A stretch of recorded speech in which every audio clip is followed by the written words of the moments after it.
क्या आपने कभी सुना है कि भगवान भी चोरी करने की जिद करते हैं? जानने के लिए सुनिए ये कथा। संत माधव दास जी रोज शाम को जगन्नाथपुरी में समुद्र किनारे टहलने जाते थे। वे और भगवान जगन्नाथ दोनों ही घने मित्र थे। कहते हैं कि हर शाम भगवान भी उनसे मिलने आते और दोनों बैठकर बहुत देर तक बातें करते थे।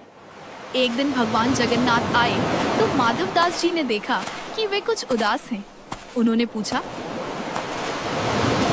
प्रभु, आप उदास क्यों हैं? भगवान बोले, माधव दास, बहुत दिन हो गए, चोरी नहीं की। माधव दास जी चौंक गए। बोले, प्रभु, अब ये बचपन वाली आदत छोड़ दीजिए, वो तो बाल लीला थी। भगवान जगन्नाथ मुस्कुराए और बोले, जिसकी जो आदत होती है वो तो वही करेगा ना। माधव दास जी ने उन्हें बहुत समझाया, पर भगवान जगन्नाथ नहीं माने। आखिर में माधव दास जी बोले, अगर इतनी इच्छा है तो कर लीजिए चोरी। भगवान बोले, कर तो लूं, पर अकेले चोरी करने में वो मजा कहाँ। तुम भी चलो। माधव दास जी बोले, कहाँ प्रभु?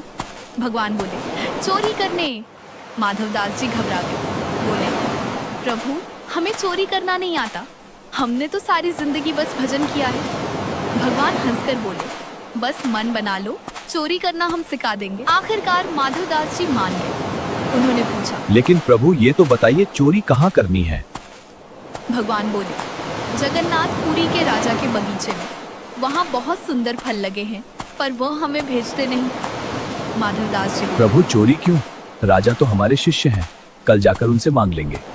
भगवान जगन्नाथ बोले, नहीं, चोरी करके पाने का मजा ही अलग होता है। दोनों राजा के बगीचे में पहुंच गए। भगवान जगन्नाथ ने कहा, पेड़ पर चढ़ो और धीरे बोलना। माधव दास जी पेड़ पर चढ़ गए। भगवान बोले, फल तोड़कर नीचे गिराओ।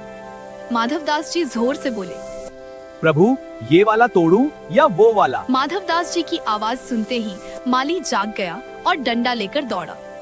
माली की आवाज सुनते ही भगवान जगन्नाथ ने भी दौड़ लगा दी, लेकिन माधव दास जी पकड़े गए। माली ने अंधेरे में 2-4 डंडे भी लगा दिए और रात भर उन्हें बांध कर रखा। माली ने कहा, सुबह राजा के पास ले जाऊंगा और कड़ी सजा दिलवाऊंगा। माधव दास जी इधर उधर देखने लगे। माली ने पूछा, क्या देख रहे हो? साथ में कोई और भी है क्या? माधव दास जी ने कहा, अरे कुछ नहीं, लेकिन मन में सोच रहे थे, जो मुझे यहाँ लाए थे वे कहाँ चले गए। सुबह माली उन्हें राजा के पास ले जाने लगा। रास्ते में ही राजा मिल गए। उन्होंने देखा कि उनका गुरु बंधा हुआ है। राजा गुस्से में माली को डांटने लगे। माधव दास जी बोले, इसे कुछ मत कहिए, जब हम ऐसा काम करेंगे तो सजा तो मिलेगी ही। राजा ने पूछा, आपने क्या किया? माधव दास जी बोले, चोरी। राजा हैरान रह गए। आपने चोरी क्यों की? माधव दास जी बोले, कुसंग में पड़कर सब करना पड़ता है। राजा ने पूछा, किसका कुसंग? माधव दास जी बोले, ये बात महल पहुंचकर बताऊंगा। महल पहुंचकर उन्होंने पूरी घटना बता दी। सब कुछ सुनकर राजा की आंखों में आंसू आ गए और शरीर रोमांचित हो उठा। उन्होंने तुरंत पूरा बगीचा श्री जगन्नाथ जी के नाम कर दिया।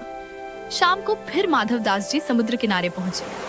भगवान फिर प्रकट हुए और मुस्कुराकर बोले, संत जी, रात कैसी बीती? माधव दास जी बोले, हम तो पिटे, रात भर बंधे रहे, एक भी फल नहीं मिला और आप भाग लिए। लेकिन देखिए, हम पूरा का पूरा बगीचा आपके नाम करा लाए।